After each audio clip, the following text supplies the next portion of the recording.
Pronto. Professor, Sim. e ele tá aqui, viu? Porque a internet tá toda hora caindo. Eu perguntei isso pra você agora e parece que ela caiu de novo. Ai, ai, viu? Mas tudo bem. Eu já botei presença pra você, tá? Pode ficar tranquilo, a gente não vai ter problema com isso não. Gente, é o seguinte. Deixa eu melhorar esse negócio aqui pra me visualizar melhor. Na aula de hoje, a gente vai começar a falar sobre química, tá? A gente iniciou nossa vida falando sobre biologia, falando da genética, falando das concepções de evolução e outras coisas mais, tá? A partir de agora, a segunda unidade, que ainda será comigo, a terceira e quarta eu já não sei se provavelmente será com o professor de física, a gente vai trabalhar o tema de átomo. Então, a gente vai conhecer basicamente toda a estrutura do átomo, o que é átomo, como é que funciona um átomo, quais são as principais características do átomo, tá? Deixa eu pegar aqui até a ementa para dar uma folheada com vocês aqui. Então, na nossa ementa, olha as coisas que vão ter nela. A gente vai falar as teorias atômicas, que é basicamente a aula de hoje. Eu espero que a gente consiga adiantar bastante, tá? A gente vai falar sobre a estrutura do átomo, o que é que tem dentro do átomo, certo?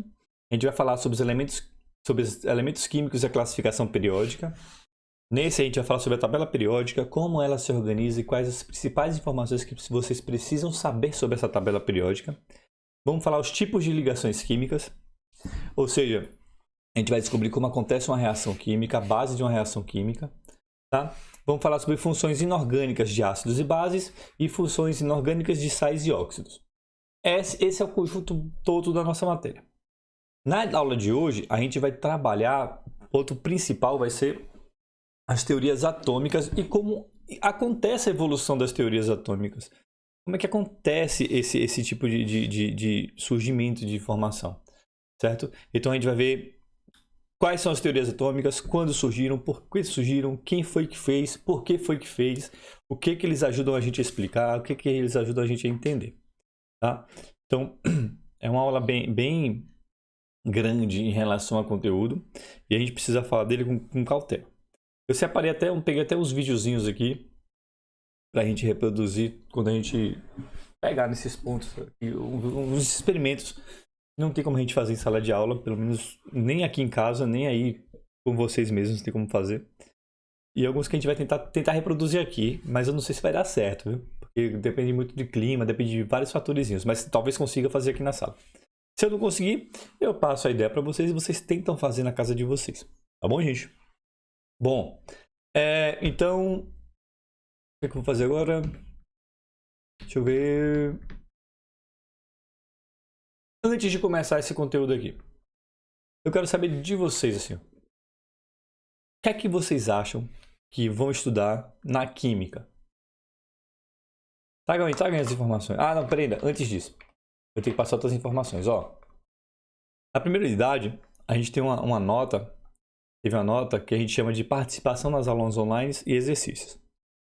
O lance de participação nas aulas online, eu levei em consideração a principal coisa seria vocês estarem presentes. Então, alunos que tiveram faltas não justificadas acabou afetando essa nota, certo? Não foi uma afetação pesada nem nada do tipo. Quem faltou uma vez mesmo eu não tirei nota. Aí, a partir de 12 que eu comecei a tirar, eu tirei pouquíssimo ponto para cada falta, apenas para representar essa participação. Quem conseguiu uma pontuação acima de 10, tá? Eu não sei qual turma foi, mas o limite é 10, então a gente arredondou para 10, tá? E a nota foi o que você usou da nota, você usou. O que você não usou, ela é descartada na primeira unidade. Teve gente que passou de 10. Cara, teve, velho. Mas eu não sei qual turma foi, viu? Eu não sei qual turma foi. Eu tô falando aqui porque é bom falar pra todas as turmas isso, pra vocês entenderem, porque deve acontecer aluno que tirou 10 em outras matérias. Tá? Bom, aí, nessa segunda unidade, o que é que eu vou fazer? A gente começou a fazer os experimentos de elaboração dos formulários online que vocês responderam, né? Vocês gostaram, gente, de responder formulário online? Ou preferem no papel mesmo? Prefiro no formulário. Formulário, né? No formulário, você tem que colocar a resposta exatamente o que está lá, senão dá errado. Mas, ó, Aí eu não curto muito isso, não. Mas, Augusto, pensa aí que se você botar no papel, você vai botar a resposta de qualquer jeito, a gente não sabe se vai estar certo ou se vai estar errado. Ou no formulário, eu já organizo para que ela fique de errado a resposta, certo? Então, vocês não, quando tiver questão aberta, não se Então a gente não preocupem. liga se Não. aparecer tudo errado. Não se preocupem, não. Questão aberta, não se preocupem, certo? Por que que eu vou fazer? Eu vou pegar essas questões e aí eu vou começar a corrigir elas um a um, entendeu? Pelo menos é o que eu quero fazer. Eu conseguindo com o tempo, eu pego os exercícios de vocês e corrijo um a um e já vocês vão saber depois como é que vocês foram, como é que vocês se saíram, tá certo? Mas o objetivo nessa segunda unidade é que vocês façam as atividades e eu tenha o feedback que vocês fizeram a atividade. Vai ser a forma que eu vou saber que vocês fizeram a atividade. Se eu ver que tem aluno que está brincando, que está fazendo as respostas muito zoadas, aí a gente vai descobrir, né? E eu vou conversar com o aluno, tá certo? Matheus, Aparece lá a licença, resposta tu vai do passar senhor? atividade hoje? Galila, não programei não, Galila. Por quê? É porque eu não tô com o módulo ainda, eu não peguei ainda na escola, Nem eu tô. da segunda unidade. Nem eu tô, filha. Eu só tô com Ah. módulo online. Vocês têm módulo online, não tem não? Tem todo mundo online. Você não tem acesso não, Galila? Na verdade tem, né? Só que é muito melhor fazer no módulo do que você pegar Ah, a questão sim. no plural e escrever no caderno. Sim, sim, concordo plenamente com você. Mas, nesse primeiro momento, quem tá tivesse um módulo, a gente vai ter que fazer esse sacrifício, tá? Uhum. Mas é só uma coisinha simples, não vai ser nada grave. Assim, se eu conseguir terminar o conteúdo, eu passo o exercício. Se não, eu passo o exercício na sexta. Certo? Certo. Pronto. Então, bora lá que a gente vai fazer. Eu vou começar o conteúdo hoje. Aí vocês já estão sabendo dessas informações. A gente vai continuar com os formulários online. Que vai ser, pra mim, a melhor forma de eu ver se vocês fizeram. Melhor do que vocês ficarem batendo foto e mandando pra mim. Eu acho que isso pode ser até ruim pra nossa organização, tá bom? Bom, eu tenho que ficar lembrando de postar a aula de vocês também no grupo. Eu posto a aula no YouTube sempre, mas eu esqueci de postar lá no portal. Tem que lembrar de fazer isso. Bom, vamos lá então. Tem alunos me mandando mensagem agora. Mas eu não vou responder ninguém agora não. Bora lá então. O que é que a gente vai fazer? A gente vai trabalhar com modelos atômicos e alguns conceitos fundamentais para a gente entender esse modelo. Eu estava acompanhando o livro de vocês, gente, da primeira unidade. Como foi meu primeiro contato com ele, vocês viram que eu tive que adicionar algumas informações que não tem no livro, certo? O livro ele é bom, ele tem um conteúdo muito bem organizado. Só que às vezes ele fica, em alguns pontos, ele podia aprofundar um pouco mais e ele não aprofunda. Aí é por isso que de vez em quando vai vir uma informação extra, uma informação a mais referente. Certo? Esse conteúdo a gente vai falar hoje, mas vocês revêem ele no primeiro ano com um pouco mais de ênfase, com um pouco mais de cuidado e tempo. Vocês vão ter mais tempo para poder trabalhar ele. Certo? Aqui a gente vai falar rapidamente, a gente vai falar um pouco dos conceitos teóricos, um pouquinho da história, entender também como funciona o método científico. Basicamente, esse método é o que faz com que todas as descobertas que vocês conhecem, que vocês sabem, utilizam dele para que a gente consiga ter uma evolução na ciência, certo? E aí é importante para a gente entender como as coisas surgem. Nada surge do nada, a ciência não surge do nada. O celular, ele não foi inventado do nada, simplesmente o cara falou, vou inventar alguma coisa que brilha no escuro e inventou o celular, certo? Cada evolução que a gente tem, cada conteúdo construído que vocês conhecem hoje, cada equipamento que vocês conhecem hoje, é a junção de centenas de milhares de pesquisas de outros caras, pesquisas que iniciaram em 1800, pesquisas que iniciaram em 1900, pesquisas que iniciaram em 1700, pra vocês terem noção. Tipo assim, o microscópio é de 1700. E graças ao microscópio descobriu que existiam seres pequenos, que descobriu que poderia matar eles, que eles faziam mal, né? E chegou em hoje que a gente tem antibióticos, que tem todos esses cuidados. E chegou a descoberta dos vírus, né? Que a gente consegue fazer uma vacina. Então, a gente vai ver algumas informações que, a princípio, vocês vão achar que pô, esse cara era burro, esses cara, pô, como é que ele faz um negócio desse?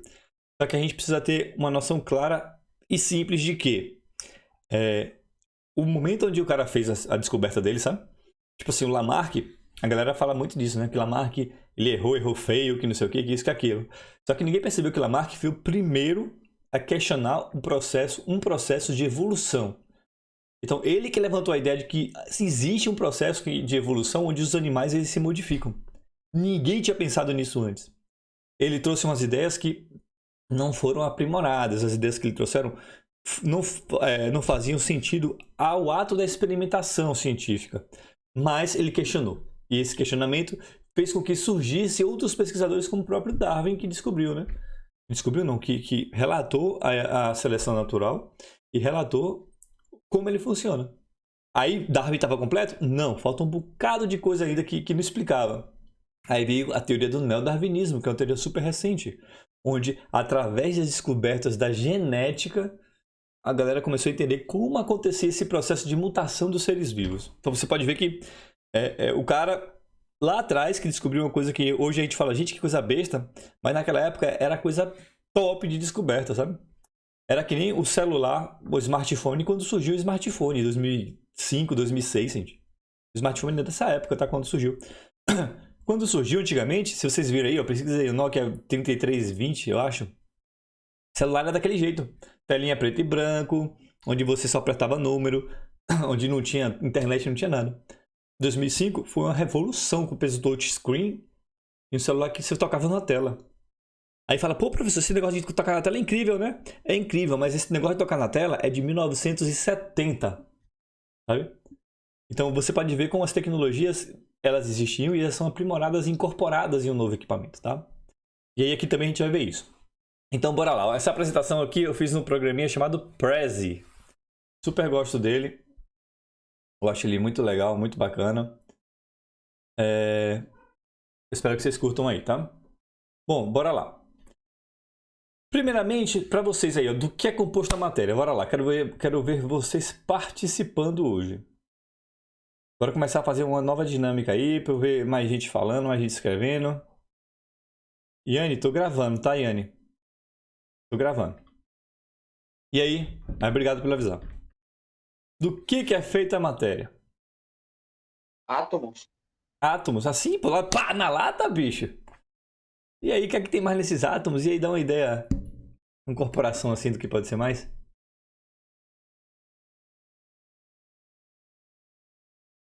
Ó, Luiz, confio em você. Agora liga o mic, viu?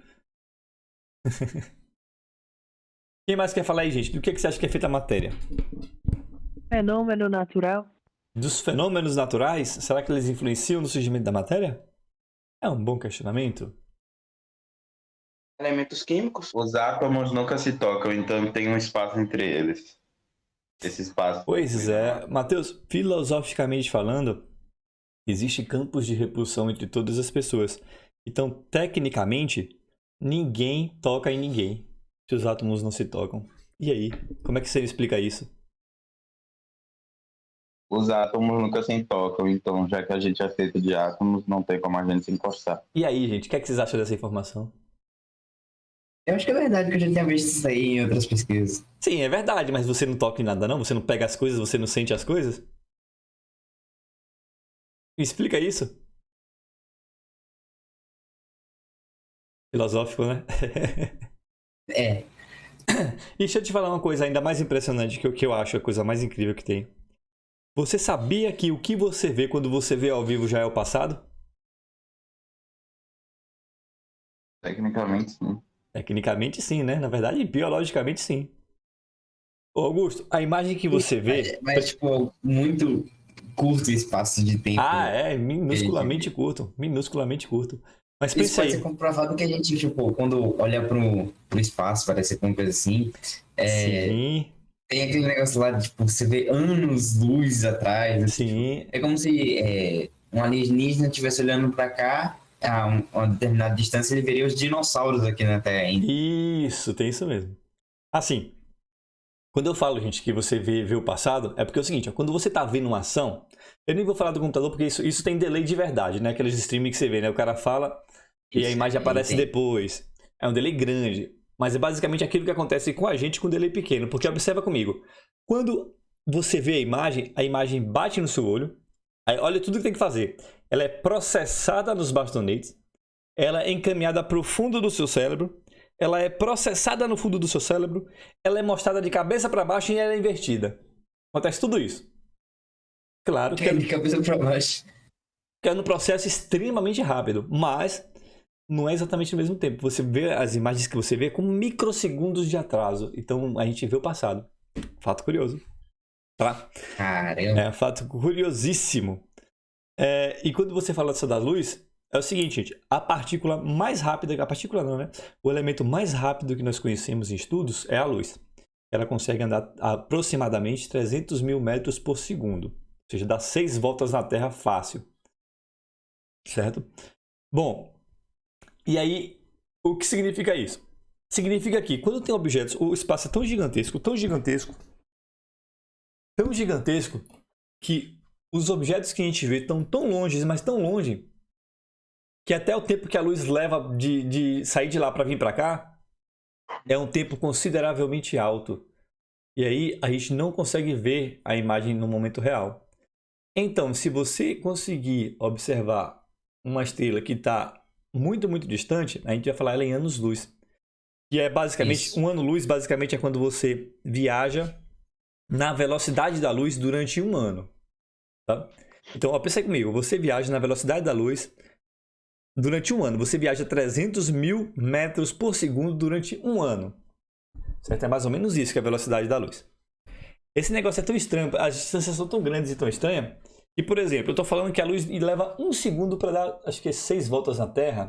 Eu não lembro exatamente o cálculo, de 4 a 6 voltas na Terra. Tipo assim, se eu ligar a luz aqui, ela dá 6 voltas assim, ó, na Terra, em um segundo. Aí vocês passam para ver. Se o Sol hoje, agora, apagasse, se ele literalmente apagasse, não tivesse mais Sol, se ele sumisse, puf, você só saberia disso daqui a 8 minutos. Entendeu como é que é? Se ele apagasse, você só veria que ele apagou 8 minutos depois que ele apagou. Por quê? Porque a imagem viaja com a luz. A luz bate, reflete e volta. E esse tempo dela aí, de chegar aqui, é justamente o tempo que calcula a distância dela. Tá bom? É uma viagem isso, gente. É uma viagem muito legal. Quando o Sol apagar, o planeta Terra já não vai ter mais existido, que o Sol vai ter engolido já a Terra. Assim, claro que isso é a teoria da morte do Sol, né? O Sol morrendo de forma natural, né? Sei lá, vai que acontece alguma coisa maluca lá e ele morre antes. Aí lascou. Isso é difícil pra gente. Nossa geração é mais fácil a gente morrer por causa do efeito estufa do que com o Sol. É bem provável o Sol sumir assim. Né? É bem mais fácil. Bom, certo então. Do que é feita a matéria? Fenômenos. Como é que foi, Zahra, que você falou?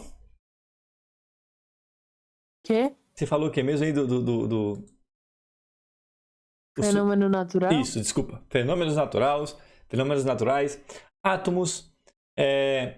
O que você falou também, Luiz? Foi átomos e o que você falou? Deu branco na cabeça do professor aqui? Elementos químicos. Elementos químicos. Tá. Olha. Bora pra cá então. Do que é composto a matéria? Gente, a matéria ela é composta de diversos elementos e esses elementos eles representam todas as coisas que nós conseguimos ver e visualizar hoje em dia, tá? E aí eu vou trazer para vocês as coisas mais grandes possíveis, as menores coisas possíveis que a gente consegue saber que existem. Primeiro é esse daqui, ó. A gente tá a gente tem que entender que a nossa visão ela tem uma limitação visual. Né? A gente tem os limites do que é possível a gente ver e do que é possível a gente não ver. Então esses limites vão desde o tamanho do objeto, tá?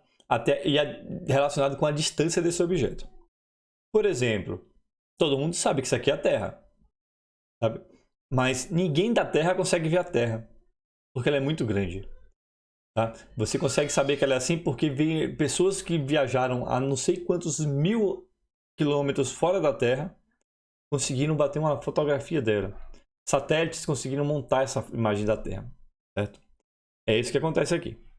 Só que é o seguinte, quando a gente vai ampliando a Terra, a gente consegue encontrar, por exemplo, cidades como essa daqui. E a partir desse momento a gente já consegue visualizar as coisas. A gente já consegue visualizar as casas, consegue visualizar carros, consegue visualizar pessoas. certo? Só que ainda assim a gente consegue também visualizar seres menores ainda do que esses. A gente consegue visualizar formigas que são absurdamente pequenas em relação a um planeta, pequenas em relação à cidade, certo? Além disso, a partir daqui, aí já começa a ter uma dificuldade da gente conseguir visualizar as coisas. Como, por exemplo, esses bichinhos aí, ó. Nós chamamos deles de tardígrados, certo? São bichinhos microscópicos já, são bichinhos bem pequenos que não são possíveis de ver a olho nu, só que eles existem. E foi graças à descoberta científica que a gente conseguiu visualizar e encontrar esses seres, certo, gente? Então temos aí o famoso tardígrado, é o primeiro elemento que a gente pode conversar sobre. Só que além disso daqui, tem outros seres que nem através do microscópio a gente consegue visualizar direito. Que são, por exemplo, os vírus. Certo? Que aqui a gente já conversa sobre eles. A gente já está na nossa geração, na geração de vocês, já está sendo surpreendido por um vírus único na história da humanidade, né? Que está matando gente pra caramba, velho. Que infelizmente a gente vai ter muitas histórias tristes ainda em relação a ele.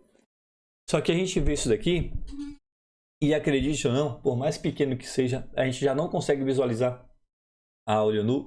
E apenas com microscópios muito potentes, muito especiais, a gente consegue visualizar esses serzinhos minúsculos, que são os vírus.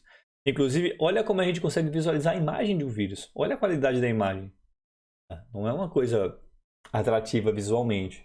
A gente consegue ver como se fosse um borrão e dar as características básicas que eles podem ter. Tá? Só que, aí o que acontece? Apesar dessa imagem absurdamente pequena que a gente mal consegue ver, ela ainda não é a menor parte possível de uma matéria. A matéria ela pode ter partes mais pequenas ainda, certo? E aí a gente vai agora tratar de como se idealizou essas partes pequenas da matéria. A gente vai falar de teorias, eu chamo assim, né? Eu pessoalmente chamo de teorias filosóficas e teorias científicas. Por que teoria? Eu chamo de teorias filosóficas. Pelo simples fato de ter sido vista essa teoria com pensadores, tá? Deixa eu arrumar isso aqui para mim. Ter sido descoberto por pensadores. Pronto. Ter sido descoberto por pensadores antes mesmo da metodologia científica. Então, antes de vocês pensarem no como a ciência é feita, como ela é feita, a primeira disciplina que meio que gerencia todo o conhecimento é a filosofia. Porque através do questionamento da filosofia é que vocês começam a questionar cientificamente. Tá? Tudo começa com uma pergunta, gente. Tudo vai começar com uma pergunta. Então, todas as descobertas científicas partiram de uma pergunta. Uma pergunta sem resposta e as pessoas foram buscar respostas para essa pergunta.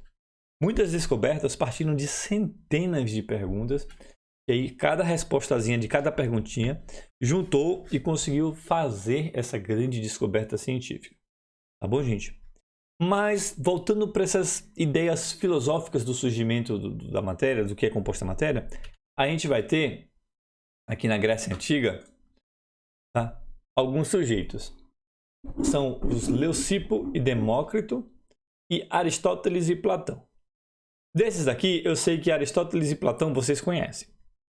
Já Leucipo e Demócrito são nomes um pouco mais incomuns para a gente, certo? Mas esses caras aqui foram eles que começaram a trazer a ideia do que seria um átomo. É o que a gente vai falar hoje, do que esses elementos eles são produzidos, do que eles são feitos. Tá? A primeira ideia foi essa aqui. Ó. Leucipo e Demócrito, ele cunhou o termo átomo. Tá? Então o termo átomo é dessa época daí, ó, 400 anos antes de Cristo. Ou seja, tem 2000 e no mínimo, né, 2.400 anos. Tá? E aí o que foi que ele trouxe? Qual foi o diálogo que ele viu? Ele pegou o seguinte. Pega, gente, alguma coisa que tem aí. Um pedaço de um objeto. E aí, no caso aqui, um pão. E você começa a dividir esse pão na menor parte possível.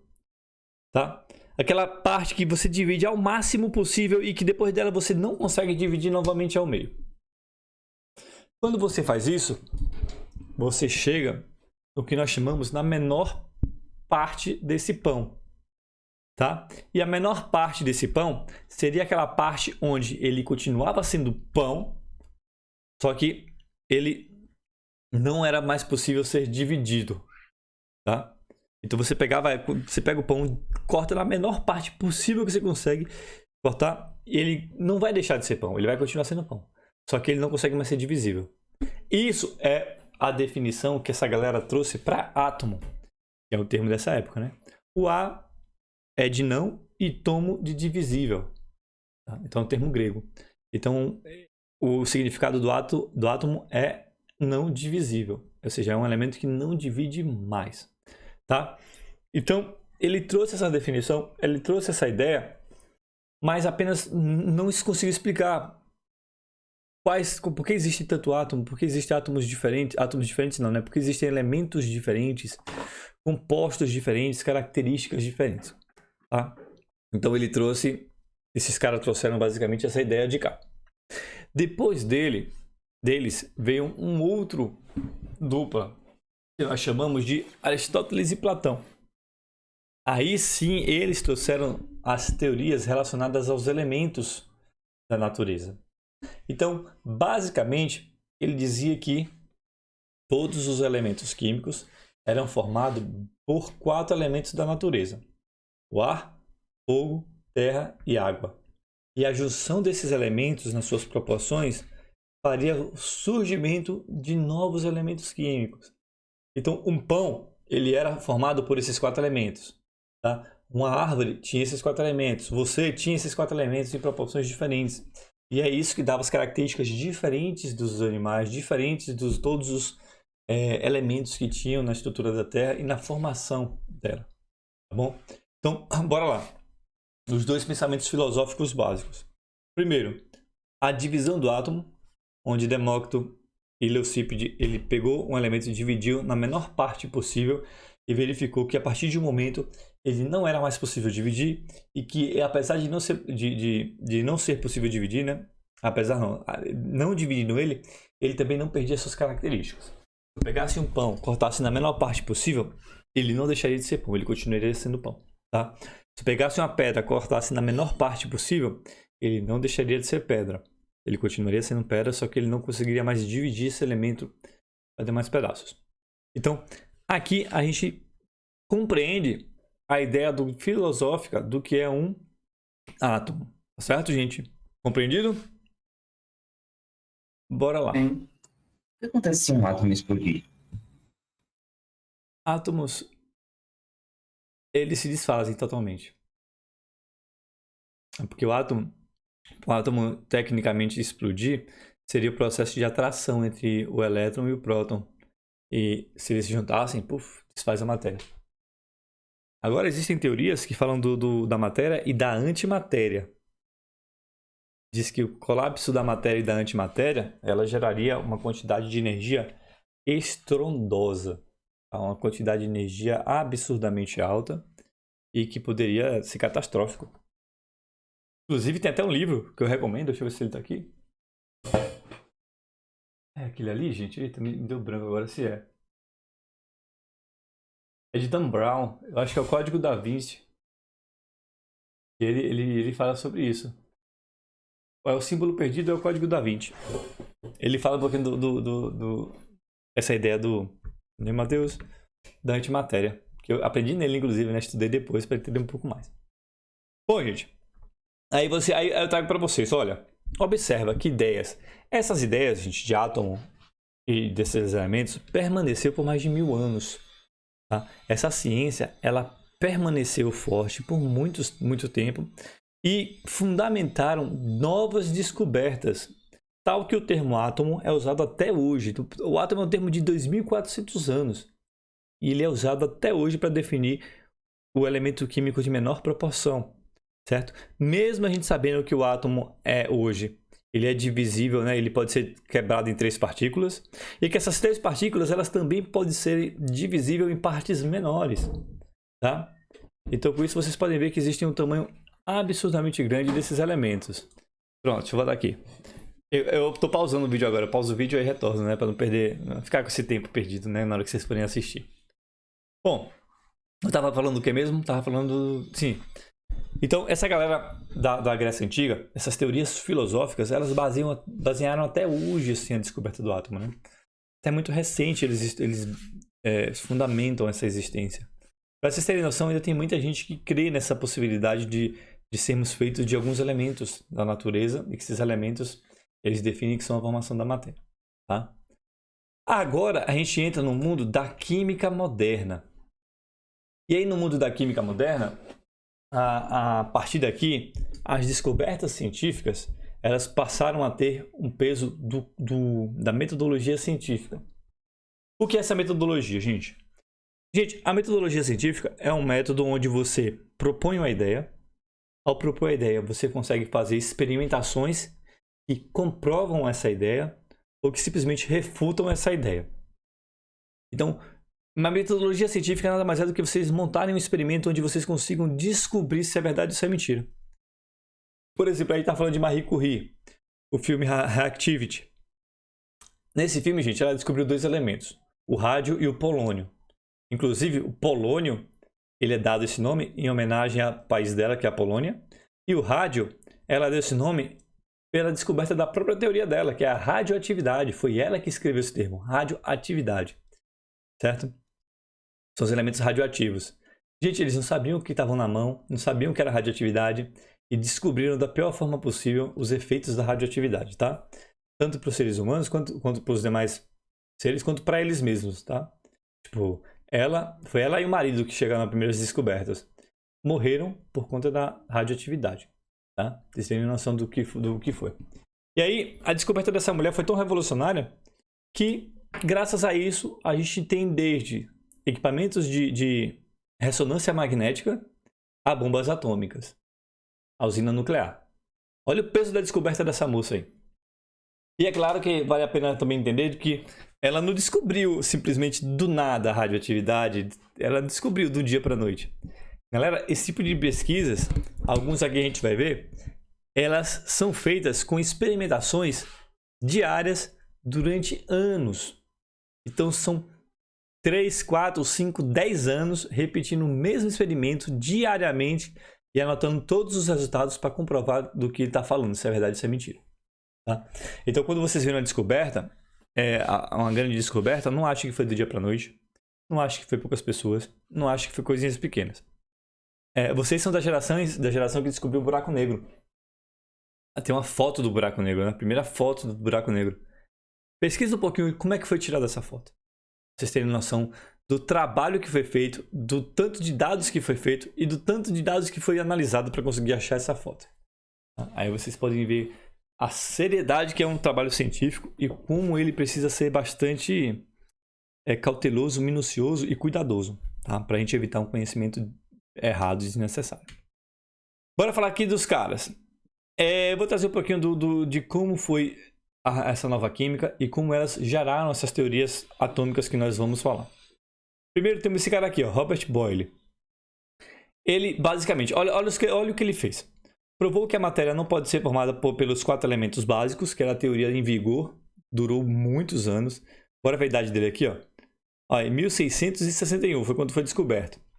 E essa teoria dos 4 elementos foi de 400 a 350 a.C. Praticamente 2000 anos ficou esse negócio aí na história da humanidade. Aí ele retoma a hipótese de que a matéria é formada por átomos, retomou a hipótese de Demócrito. Ele afirma que todos os fenômenos químicos são resultados de colisão entre as partículas. A gente vai falar desses fenômenos químicos quando a gente falar da primeira teoria. Eu vou até mostrar uns exemplos vocês já vão começar a entender um pouquinho da química. Ele diz que a química deveria ser levada ao estado de ciência. Química era alquimia, a alquimia não era considerada ciência. E discute que qualquer teoria deveria ser provada experimentalmente antes de ser considerada verdadeira. É aqui que mora o nascimento da teoria científica, da metodologia científica, tá vendo? Então, claro que na época, gente, eles não tinham conhecimento nenhum sobre os temas que nós temos hoje. A gente tem 400 anos de informação que esses caras não tiveram acesso. Tá? E a humanidade, ela gera informação e conhecimento numa velocidade assustadora. Tipo, a cada 20 anos, ou menos do que isso, se descobre mais coisas do que, e se tem mais conhecimento do que todo o resto da humanidade. Vocês terem noção. Tipo, é assustador o ganho de conhecimento e descoberta. Então esse cara já teve essas afirmações. Ó, ele voltou para a teoria do átomo, ele conseguiu desconsiderar que os 4 elementos básicos, terra, água, ar e fogo, eram os elementos que formavam os seres vivos. Tá? Ele definiu que a química ou a alquimia ele era um ato de ciência, devia ser feito como ciência, e trouxe a ideia de que qualquer atividade que fosse científica, ela teria que ser experimentada, seria possível comprovar experimentalmente, e depois disso poderia ser considerado verdade. Temos esse outro nome aqui, que esses vocês devem conhecer, eu já ouviram falar de alguma vez, né? Lavoisier. Certo? O Lavoisier, olha quais foram as grandes descobertas dele. Ele provou que o ar não é um elemento, um único elemento. A gente tem elementos simples e elementos compostos. Eu vou até falar sobre isso para vocês ainda hoje. Ele é formado pelos elementos nitrogênio e oxigênio. Na verdade, acho que eu vou abrir o aplicativo agora para falar sobre isso.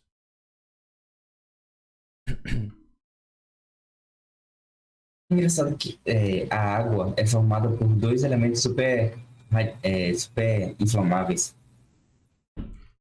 Verdade. Curioso, né? É um fato curioso. E os dois juntos não explodem, né? É curioso. Gente, pra quem não sabe, oxigênio é uma bomba, viu? Dá pra fazer bomba. Teve agora no Ceará, não teve um incidente lá de que uma fábrica explodiu de oxigênio? Essa semana. O oxigênio, gente, ele é absurdamente reativo. Se você estiver num lugar que tem 100% de oxigênio, aqui, por exemplo, aqui onde a gente mora, na nossa terra, tem apenas 20% de oxigênio no ar. Quando você acende o fósforo, aquele fogo ele está aceso por causa desses 20% de oxigênio. Certo? Quanto mais oxigênio você colocar lá, esse fogo vai ficar mais forte.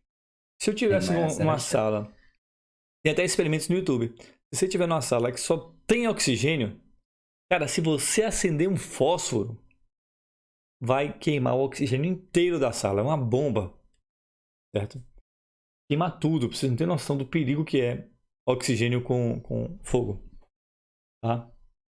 Tem que ser extremamente cuidadoso na manipulação dessas coisas. Bom, bora lá. Gente, o que estava falando aqui?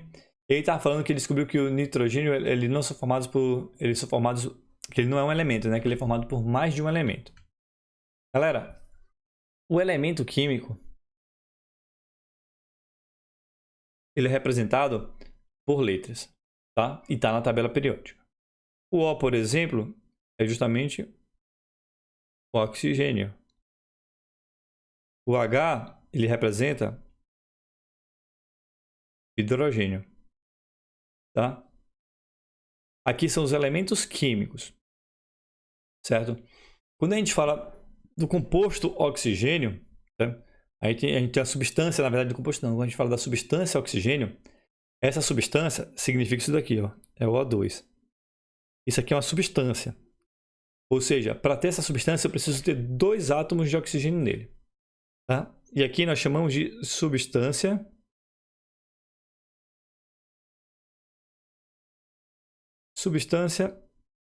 simples. Em algum momento a gente vai retomar essas informações, tá? Na verdade, vocês vão retomar com elas no ensino médio. São substâncias simples. Também temos o hidrogênio, que é o H2. Também é uma substância simples.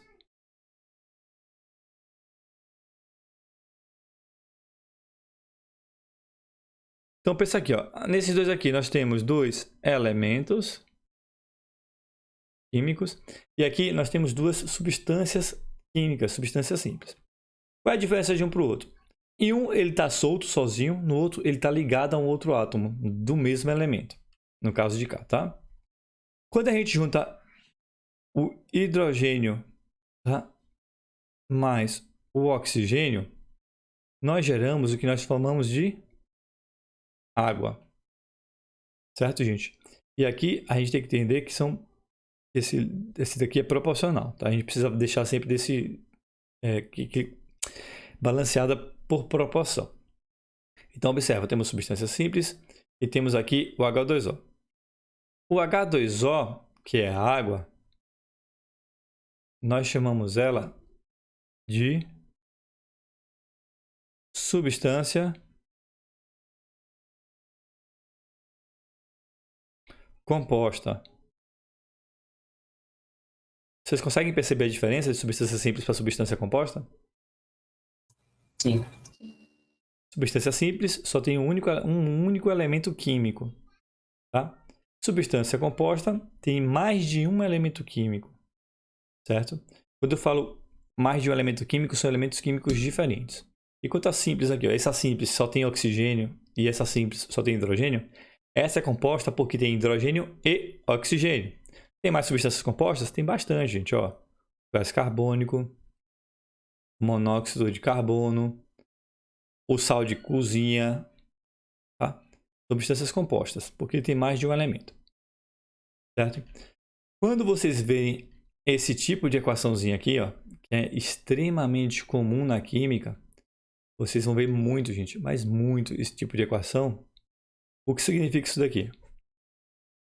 Só vou tocar nesse assunto rapidinho. Isso daqui, gente, é a organização dos elementos em os elementos que podem reagir e os elementos que podem formar um novo elemento. Então, nisso de cá, você divide em dois grandes grupos, tá? A gente tem esse grupo de cá, do lado esquerdo, que nós chamamos eles de reagentes.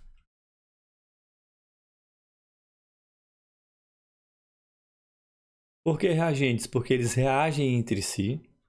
E o grupo de cá que nós chamamos de produto. Por que produto? Porque eles são formados ou são decompostos a partir dos reagentes, tá? Então vocês vão ver isso muito na química e é importante que vocês tenham isso na cabeça de vocês. O que é reagente, o que é produto e como eles organizam. Existem equações dos dois jeitos, tá, gente? Então, olha, a gente tem essa equação onde os reagentes são hidrogênio e oxigênio e formam água, e a gente tem uma equação invertida, onde o reagente é a água e ela vai formar o hidrogênio e o oxigênio, tá? Essas reações elas podem ser escritas de diversas formas. Aqui a água é o reagente e aqui os produtos são hidrogênio e oxigênio, tá? Então essa é uma parte da química que a gente vai ver muito, que é bom você já ter esse primeiro contato e provavelmente a gente vai falar deles novamente. Se não falar esse ano, vocês vão falar no ano que vem. Tá bom, gente? Entenderam essa partezinha? Sim. Os conceitos básicos aqui, tá, gente? São conceitos básicos para a gente poder ir conhecendo mais. Bora voltar para lá. Pronto. Então, ele provou que a água é dividida entre reagente, entre hidrogênio e oxigênio. A partir daqui, ó, o que o Boyle falou, ele comprovou aqui, ó, cientificamente foi comprovado por Lavoisier. Então, se ele descobriu que a água é formada por hidrogênio e oxigênio, ele quebrou a teoria dos 4 elementos. A água não é formada, a água seria água somente. Então, ele é formado por outros elementos. Esse cara, ele é considerado o pai da química moderna.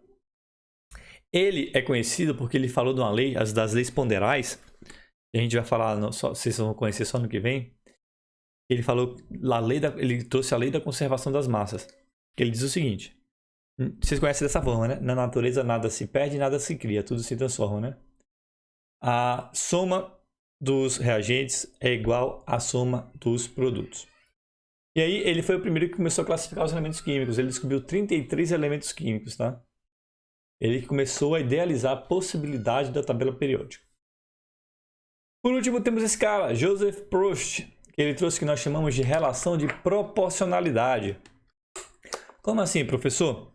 A relação de proporcionalidade, gente, é a garantia de que a gente só consegue formar água se a gente tiver quantidades específicas de um elemento, tá? Mais ou menos como vocês estão vendo nesse gráfico aí, nesse elemento aí.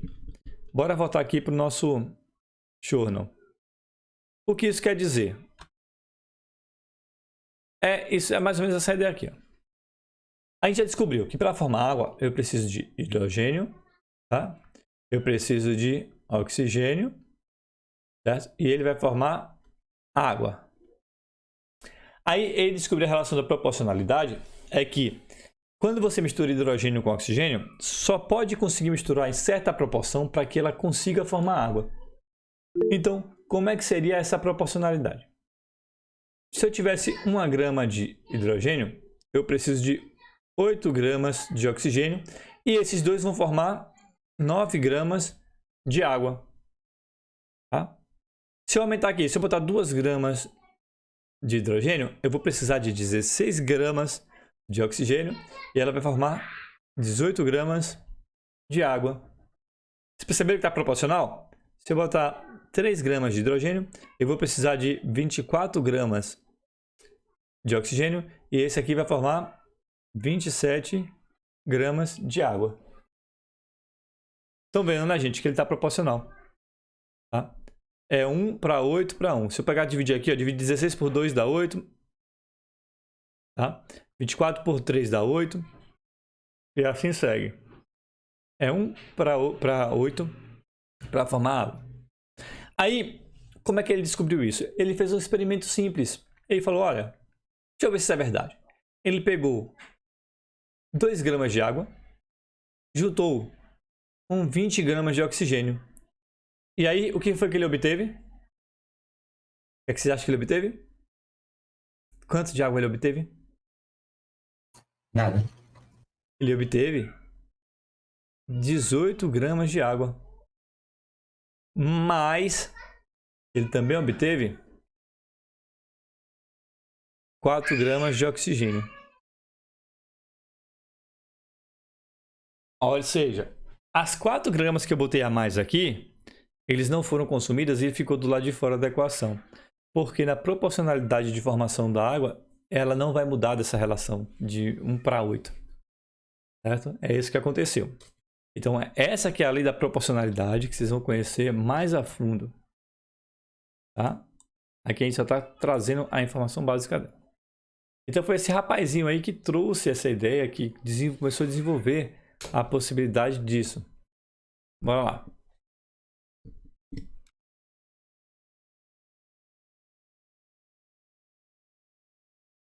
Pronto. Então, esses 3 caras aqui, eu vou até puxar aqui de novo para a gente ver. Esses 3 caras, Boyle, Lavoisier e Proust, eles começaram a idealizar como é feita a formação desses elementos químicos, o que é que dá o surgimento desses elementos químicos. Começaram a ter a ideologia, a ideia da metodologia científica, começaram a incorporar e a utilizá-la. Certo? Então são os principais caras que a gente vai falar aqui em relação à criação da química moderna. A criação da química como uma ciência. Tá? Bora voltar aqui. Aí é o seguinte. Com tudo isso daqui, a gente vem para o que nós chamamos dos modelos atômicos. Atualmente, nós temos esses modelos atômicos. Tem o de John Dalton, J.J. Thomson, Ernest Rutherford, Niels Bohr e Ernst Schrödinger. Tá? Esses são os elementos que nós conhecemos, as teorias atômicas, modelos atômicos.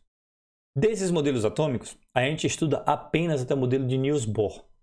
O de Schrödinger, a gente não utiliza, ele não faz estudo, porque ele trabalha, ele foge um pouquinho da física, da química clássica e entra no enredo da quântica, da física quântica. Que aí ela é uma coisa absurdamente complexa para seres humanos normais e até para os grandes gênios, ela é um assunto extremamente complexo. Tá? A física quântica ela estuda o estudo da física nas menores partículas existentes. Né? Ele estuda como é que funciona a física nas partículas minúsculas. Ela é muito diferente da física que a gente conhece hoje, de você jogar um objeto no chão e ele cair, e entre outras coisas, certo? Então a gente só estuda até Niels Bohr, porque aqui ela já tem incorporação da física quântica, mas todas essas aqui estão relacionadas à clássica. Tá? E esse é um assunto, gente, modelos atômicos é um assunto que vocês veem tanto em física quanto em química. Então, ajuda bastante quando a gente pega essas duas matérias e vai vendo, porque a gente vai vendo algumas características diferentes. Então nós vamos falar dos 4 primeiros modelos. John Dalton, Thomson, Ernest Rutherford e Niels Bohr. Inclusive, esse de Niels Bohr, ele é considerado o modelo Rutherford-Bohr, porque o Niels Bohr ele apenas incorporou algumas características ao modelo de Rutherford. Certo? E outra coisa, galera, olha, isso aqui que vocês estão vendo são modelos atômicos. O que quer dizer isso? Gente, é um modelo. Nós não conseguimos visualizar o átomo. A gente não consegue ver a partícula do átomo. A gente não consegue ver como é que ele é, quais são as características dele. A gente apenas criou modelos representativos para poder explicar alguns fenômenos químicos e físicos que acontecem na natureza. Então, o que vocês estão vendo aqui não é a definição do átomo. O átomo é desse jeito. Não, está longe disso. O que vocês estão vendo aqui são os modelos que representam o átomo da melhor forma para explicar as questões que nós temos hoje. Tá? O pessoal fala, o planeta... Alguma coisa? Imagina no futuro, quando conseguir ter a visão do átomo e ser totalmente diferente do que a gente imagina ser agora. Pode acontecer. Pode acontecer. Mas assim, apesar de tudo, esses modelos atômicos, eles são feitos através de experimentação. Eles não são feitos do nada.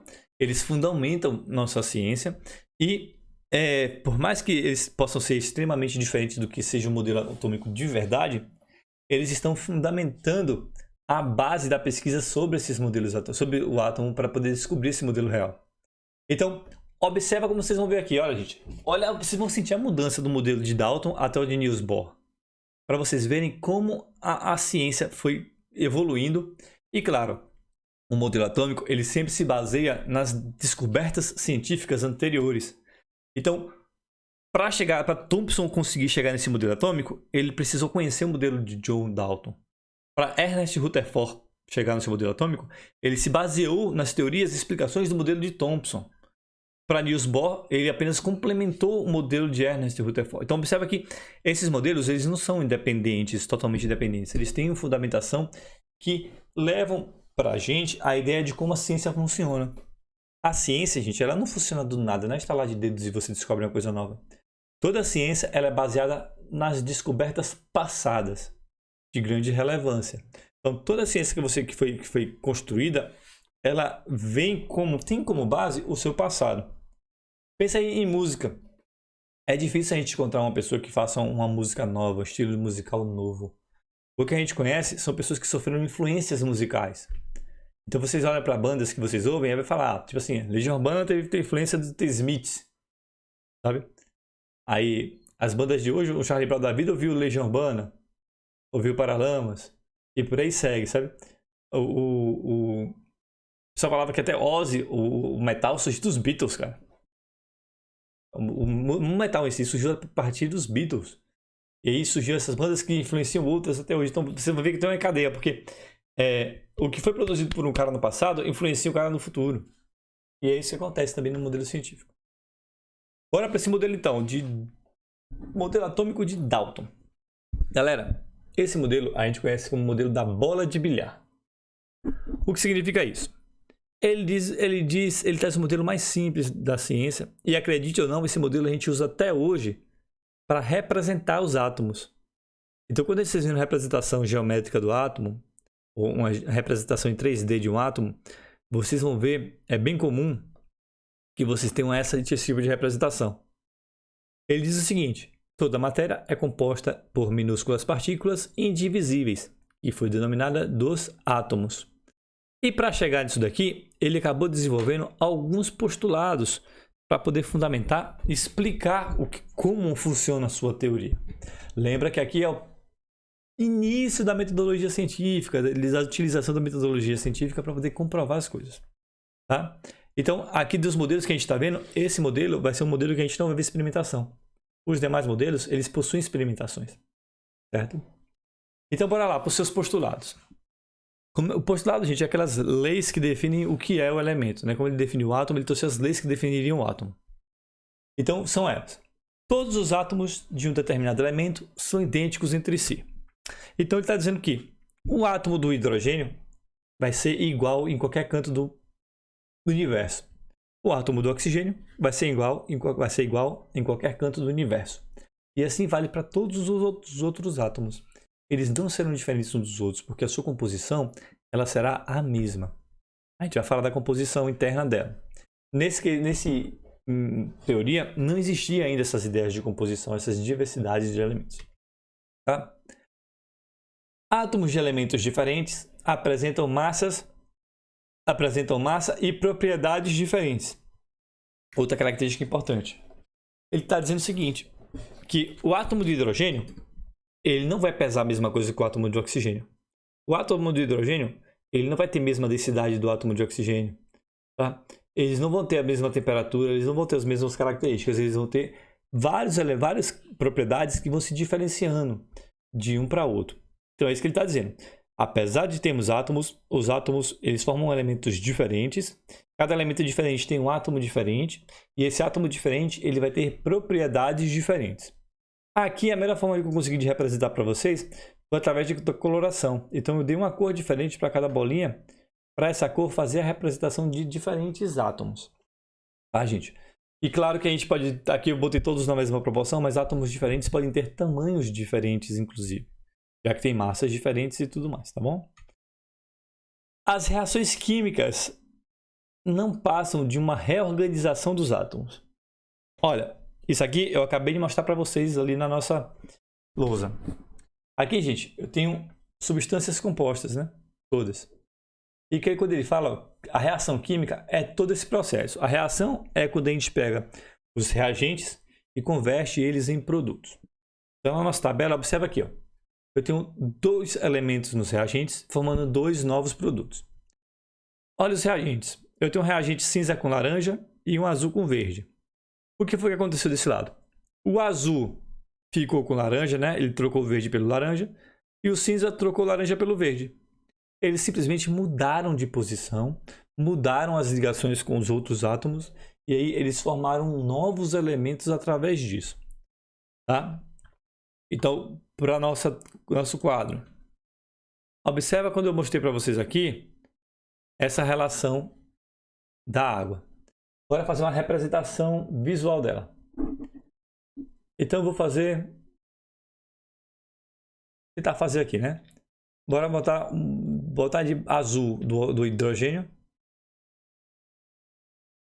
Então aqui vai ser o hidrogênio.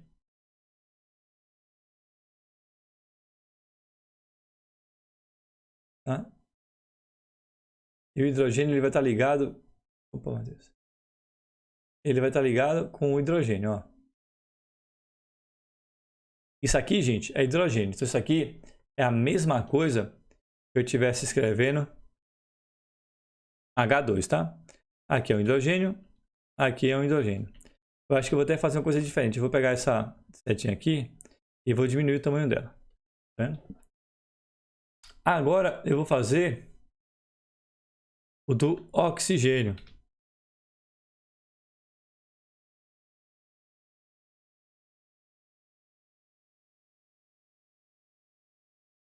Pronto.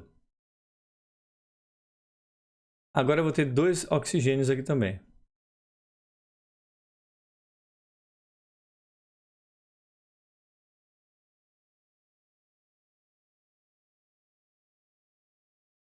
Então observa aqui, ó. Aqui é o oxigênio. Observa que eu tenho esse arranjo entre essas moléculas. Eu tenho 2 moléculas de hidrogênio aqui azul e tenho 2 de oxigênio vermelha. Quando eu faço uma reação química, o que é que vai acontecer entre essas moléculas de cá? O rearranjo, vou até botar aqui de forma melhor, da forma balanceada da equação, né? Que tem que ter 2 de hidrogênio aqui e 1 de oxigênio.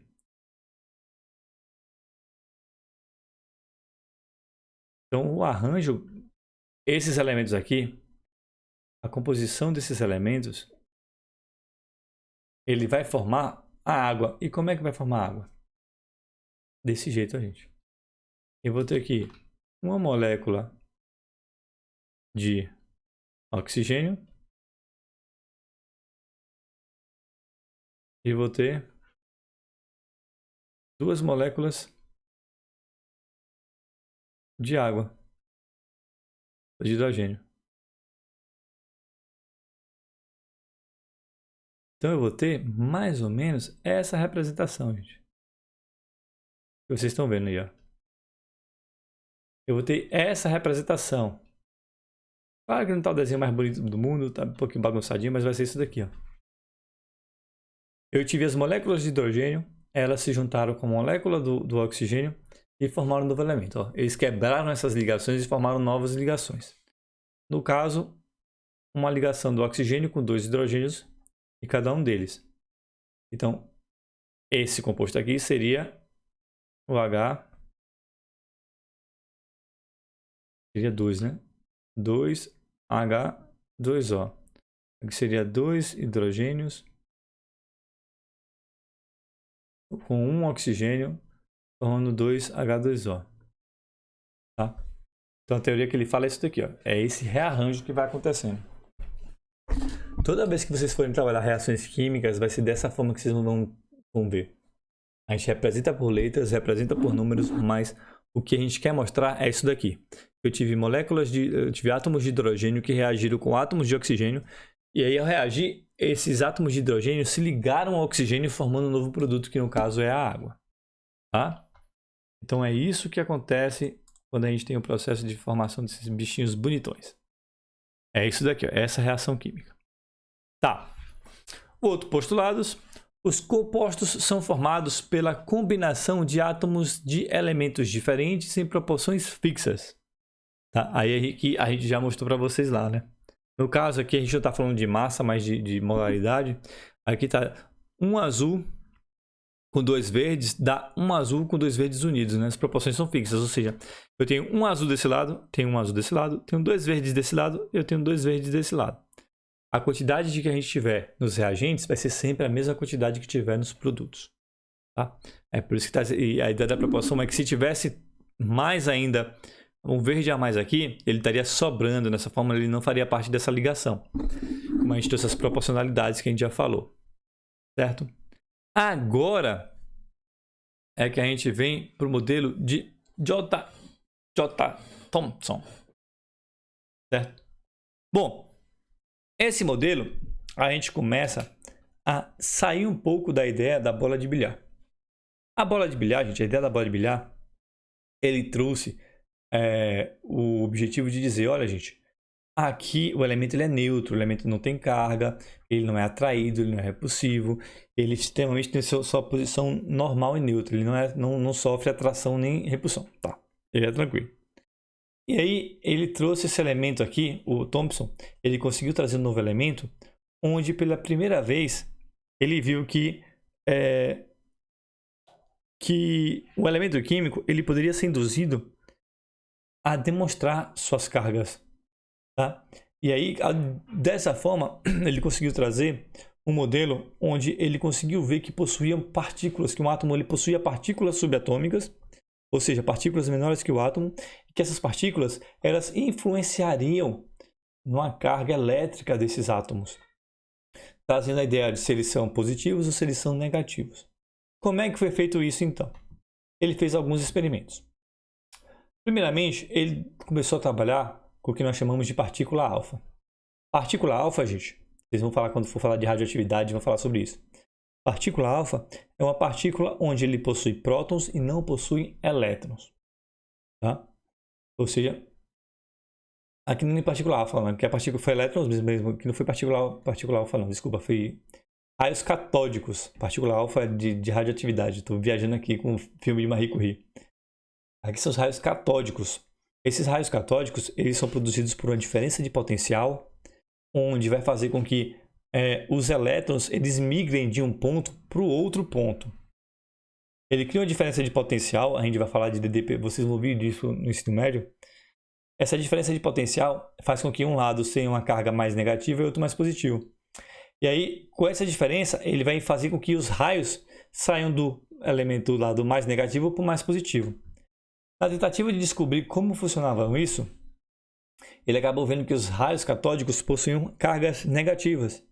Como ele fez isso? Ele pegou um tubo de raio catódico, eu vou mostrar o videozinho para a gente visualizar aqui. E nesse tubo, ele começou a projetar esse feixe de raio catódico e colocou um ímã do lado. Ao colocar o ímã, ele conseguiu ver que esses raios catódicos eles mudavam de direção, eles faziam curvas. E aí, depois de anos e anos desse experimento, anos e anos verificando isso, ele chegou à conclusão de que os raios catódicos, eles possuem carga elétrica, tá? E essa carga elétrica, ela é um elemento que tem dentro do átomo. Ele não seria o átomo que tem carga elétrica, porque o átomo ele era neutro. Ele conseguiu diferenciar esse átomo, diferenciar esse elemento e trouxe isso para a experimentação dele, tá? Daqui, ó, para vocês verem. Uma carga negativa, uma carga positiva aqui, ó. Botou um ímã em lado positivo. Esse ímã foi, ó, e fez a atração desses raios catódicos mudando sua direção. Tá bom? Aí é o seguinte, ele com isso, ele fez um outro experimento, onde ele colocou um elemento extremamente fino, uma paletazinha, como se fosse um cataventozinho, extremamente fino, e ele percebeu que quando os raios catódicos passavam por esse catavento, eles se mexiam. A partir do momento que eles se mexiam, ele verificou que os raios catódicos possuem massa. Tá certo, gente? Se ele se mexe, significa que há uma movimentação desse elemento químico. Então, desse elemento químico não, desse elemento, desses raios catódicos. Então, para ele se mover, tem que bater alguma coisa nele e empurrar. Ó. Aí quando batia e empurrava, descobriu, opa, aqui tem massa também. Então ele percebeu que tem raio, que tem carga elétrica negativa e que ele possui massa. E com isso ele veio para a sua conclusão. Qual foi? Os raios catódicos são formados por partículas em movimentos, possuem carga negativa, possuem massa, tá? Ele deu o nome de elétrons para esses elementos e dentro do átomo ele supôs que existia uma partícula de como é que é o nome? Lembra, Matheus? De carga oposta a esse elemento. Tá bom, gente? Então, a partir daqui ele diz, os átomos eles não são maciços, eles não são indivisíveis, na verdade, como Dalton dizia, eles são divisíveis em partículas menores ainda, tá? E ele descobriu que esses átomos, além disso, eles podem também adquirir outras partículas. Deixa eu anotar aqui para vocês as ideias principais desse cara, né? Bora botar aqui para anotar, fica melhor. Então,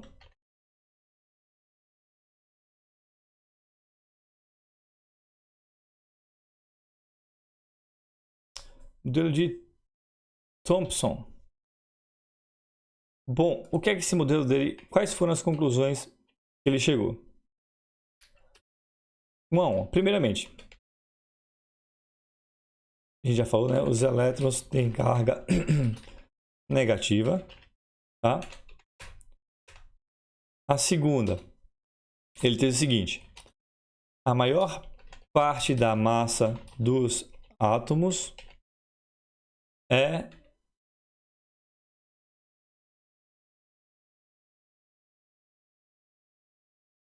devido às partículas de carga positiva, ou seja, tem carga negativa, tem que ter uma carga de energia oposta para poder anular esse elemento. Então ele descobriu que a maior parte dessa matéria seria justamente dessas partículas.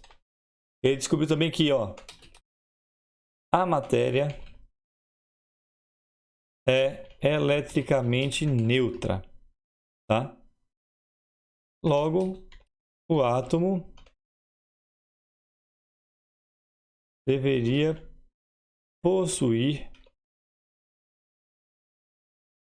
uma quantidade de carga positiva igual à quantidade de carga negativa. A quarta ideia dele, que a matéria pode adquirir carga elétrica. Gente, olha que teoria legal isso daqui. A matéria pode possuir carga elétrica. O que ele quer dizer com essa ideia? Ele diz o seguinte: se eu tenho aqui um átomo, vou fazer um átomo grandão e bonito aqui. Se eu tenho aqui um átomo, esse átomo ele vai possuir cargas positivas tá? E vai possuir cargas negativas. Vou botar as negativas aqui do lado. E ele vai possuir cargas positivas e negativas exatamente nas mesmas proporções. Se eu tenho 5 cargas positivas, eu vou ter 5 cargas negativas. E aí, ele descobriu que isso daqui...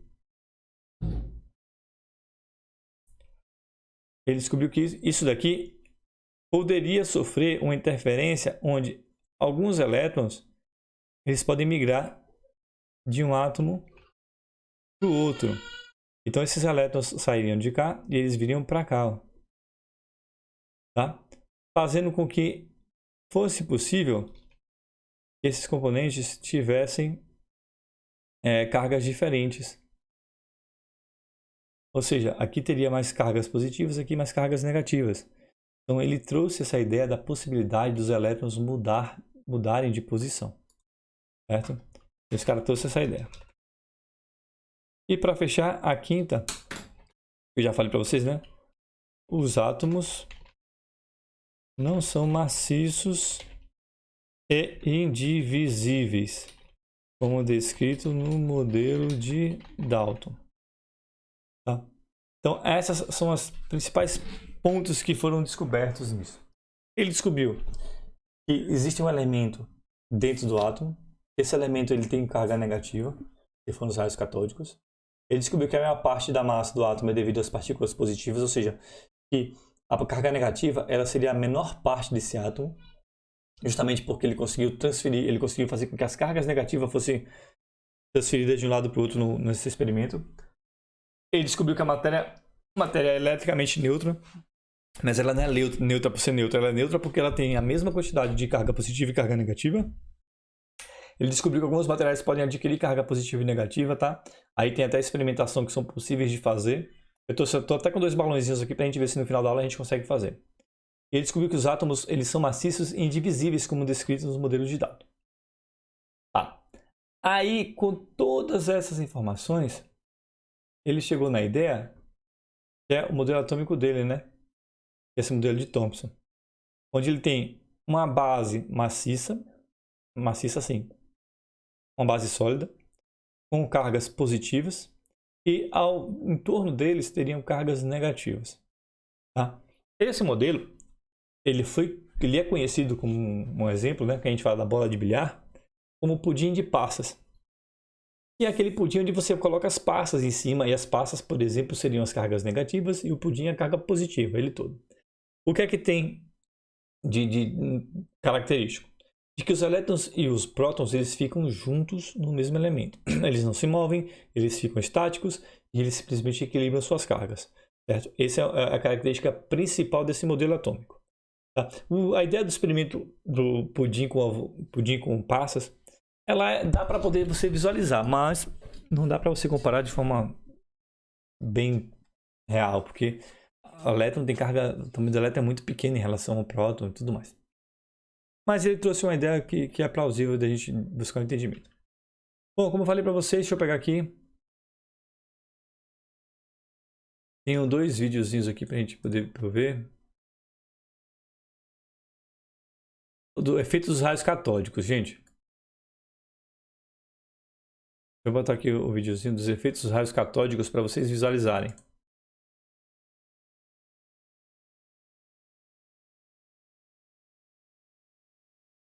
Aqui, ó. Vamos lá. Luz branca. Agora eu vou ligar a diferença de potencial. Quando eu ligar isso aqui, nós vamos observar aqui aquela luz verde que eu falei para vocês. Só para pausar, gente. Esse experimento que vocês estão vendo aqui, que eu estou mostrando para vocês, é exatamente o experimento que Thomson fez, tá? Não tem como a gente fazer. Ele tem equipamento que faz diferença de potencial, você pode ver os fios elétricos ligados e tudo mais. Então vamos lá.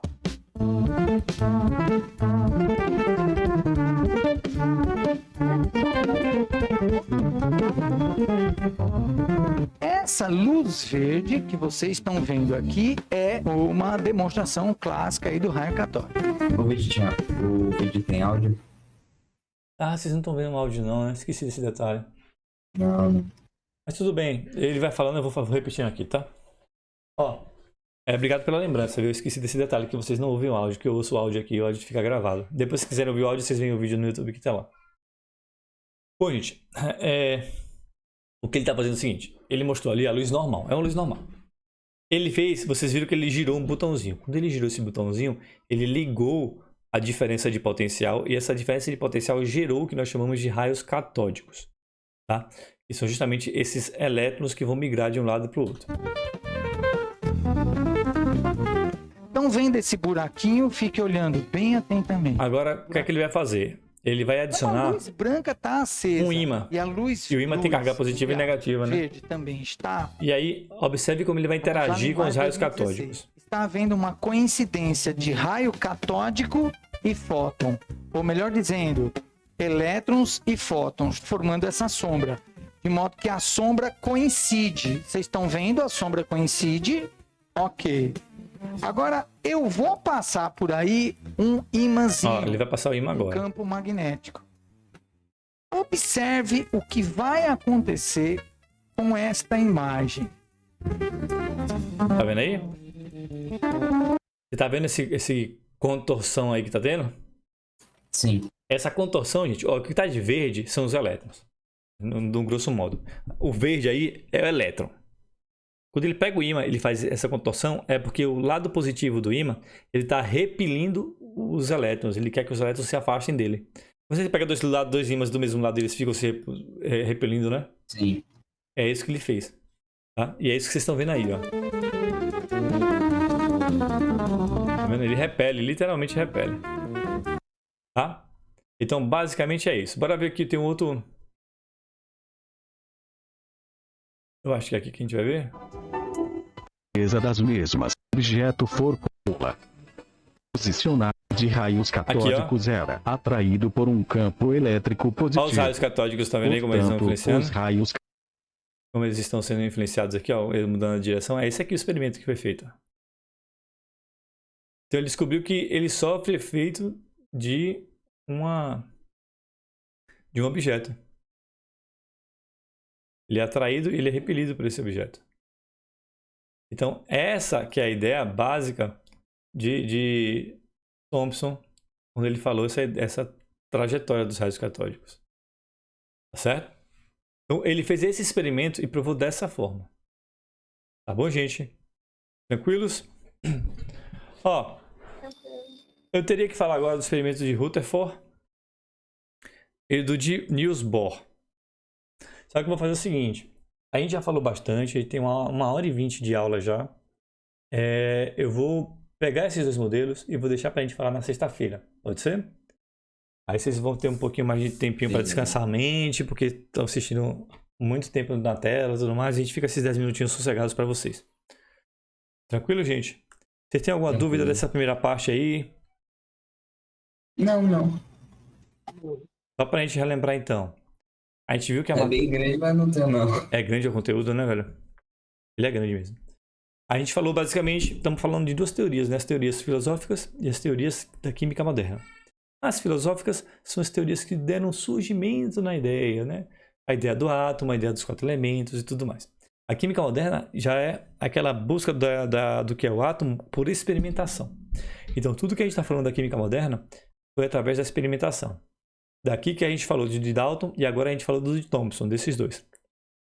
O próximo a gente fala de Rutherford e de Niels Bohr. Apesar de tudo, gente, esses dois experimentos, eles não são muito grandes não. A gente vai conseguir falar num tempo relativamente curto. E aí o restante da aula a gente pega para fazer a lista de atividades. Fechou, gente?